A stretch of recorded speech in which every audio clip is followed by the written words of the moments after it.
Okay, class. Okay, nandito tayo class para tukuyin natin yung mga materials, kung ano yung mga bagay na nagpo-float, sink, absorb water, and then undergo decay. So, okay, today we're going to discuss how to classify the materials based on the ability to absorb water, float, sink, and undergo decay. So, these are our materials. Ayan. So, meron diyang mga materials na ating gagamitin para ma-observe natin, to classify the materials. Okay? So, una, no? First of all, okay, what is sink? And second, what is float? Then third, what is absorbed water or absorbed water? And then what is decay? So later on, at the end of this video, I will show the meaning or the definition of float, sink, absorb water, and undergo decay or decay also. No, so let's start to do our experiment. Okay, so let's try to do our experiment. First, okay, we are going to classify our materials. Okay, so first, did you see round rug? Okay, so it can be absorb water or not. Okay, so before we start, no, this our activity, no, brief introduction. Okay, different materials have different properties. They can easily they can easily classified based on their own properties. Some ways of grouping materials are as follows, no? A. Okay, first, according to their ability to absorb water. Okay? According to ability to absorb water. Okay? This round rug, ito ba ay they can absorb water or not? Okay, let's see. Okay, let's see kung ito ba ay nag-absorb ng water. Okay? First of all, okay, porous materials, okay? Ito yung mga tinatawag natin na porous materials are the materials having small holes that allow air or liquid to pass through. These materials absorb water. Okay? Ito yun, no? Tingnan natin kung they can absorb water. Okay. So, yes. It can absorb water. Okay? So, round rug, it's classified as porous materials. Okay? Porous materials are these materials absorb water. Okay? Round rug will absorb water. And then, cotton. Cotton or bulak. Ito ba, it can be absorb water or not? Okay, let's see. Yes, it absorb water. Okay. Next materials. Okay. Sponge. Meron tayong sponge. Okay. Sponge, let's see. It can be absorb water. Yes, it absorb water. Okay. Very good, no? It absorb water. Sponge. Okay, or foam, no? Next. Okay. Next is now. The second one is non-porous materials, okay? So, let's see kung ito ba ay they can absorb water. Meron tayong gloves. Okay, gloves, no? Gloves. Okay. Let's see kung tatagos ba or they can absorb water. Okay, use natin yung Okay. Okay. Tignan natin muna. Okay. Punasan natin yung kamay natin ng tuyo. Okay. Kasi ginulublob ko yung kamay ko, yung hand ko sa water. So, to show you an object, they can absorb or not. Okay? Absorb water or not. Okay, tuyo na po ang ating hands. Okay? Hand. Okay, then let's wear the gloves, no? Isuot na natin yung gloves. And then, let's see kung the water will absorb. Okay?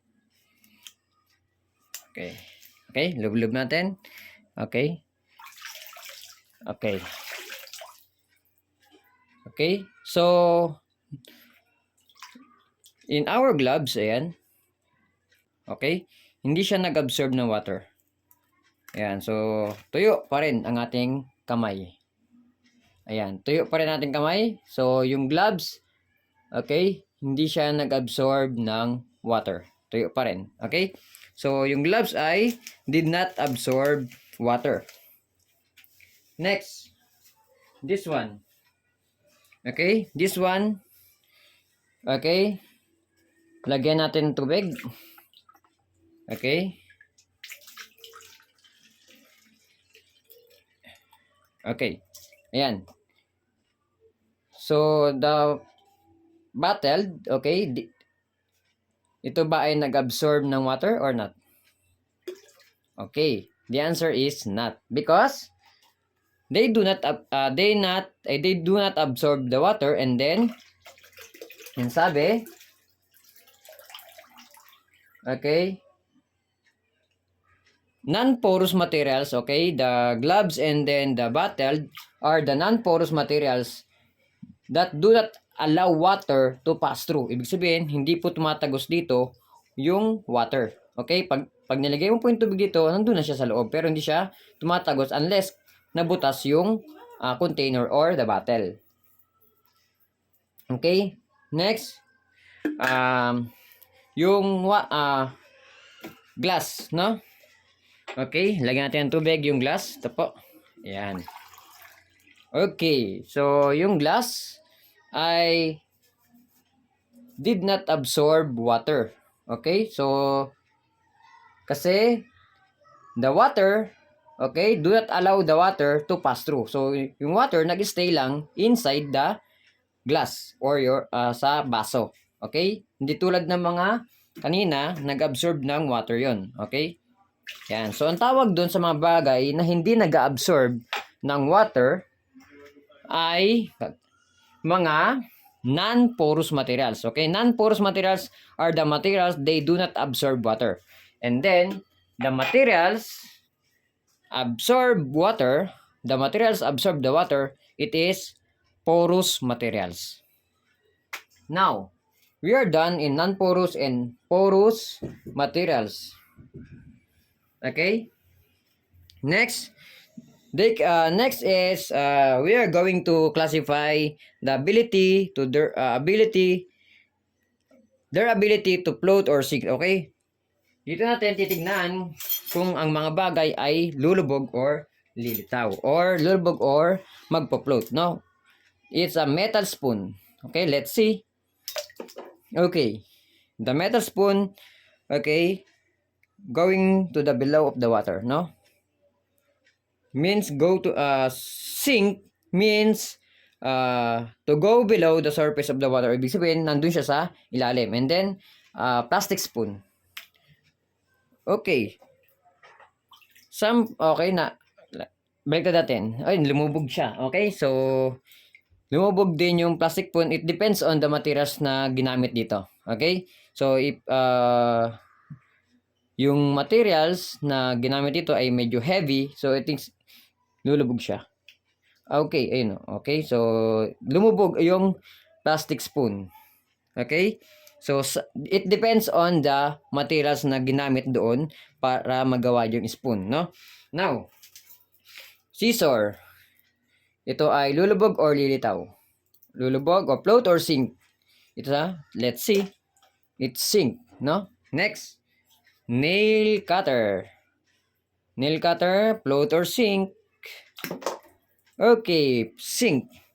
Now, is a nail. It is float or sink. Let's see. Okay, so the materials will stay below at the below surface of the water. Next, meron tayong coin, 5 peso coin. Let's see.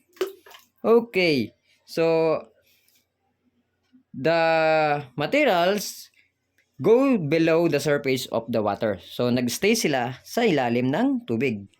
Next, let's see, no? Another. Okay, another. Okay, meron tayong cup noodle. Cup noodle. Okay, let's see. Okay, so the cup noodle will float. Float means stay above the surface of the water. Ibig sabihin, sila yung mga bagay na nag-stay on the top of the water.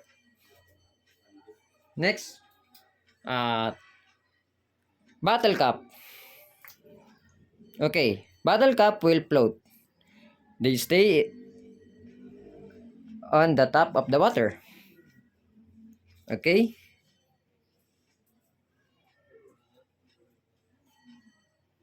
Next, a color pencil or pencil, let's see. Okay, they stay above in the water. They can float, no? Then, let's see the glass. Let's see. Okay, the glass will float. The glass will sink. Okay, so what are the difference between float and sink? No? Float means to stay above the surface of the water, and sink means to go below the surface below to the surface of the water. Okay. Object with tightly packed molecules will sink if they are denser, okay, than the liquid, no? Objects with loosely packed molecules will float if they are less dense than the liquid. Ibig sabihin, kung yung materials, yung mga molecules niya ay wahiwalay or less dense, ay possible na lumutang yung isang bagay. Pero pag loosely packed o tightly packed, ibig sabihin, yung mga molecules niya sobrang dikit-dikit, the materials will sink o lulubog siya, no? An object shape can affect its ability to float. O ibig sabihin, yung shape daw po ng isang object ay apektado, then makaka-affect para lumubog or lumutag ang isang bagay. But some materials float no matter what their shape. Ibig sabihin, meron tayong mga bagay na kahit anong shape niya ay lulutang siya at lulubog siya. Okay? Such as styrofoam and balsa woods, no? Yung kagaya ng bangka, no? Kahit ang laki ng bangka ay possible siyang lumutang. Okay? Next, some materials they ability to undergo decay. What are the materials there, no? Ano yung mga bagay na nabubulok?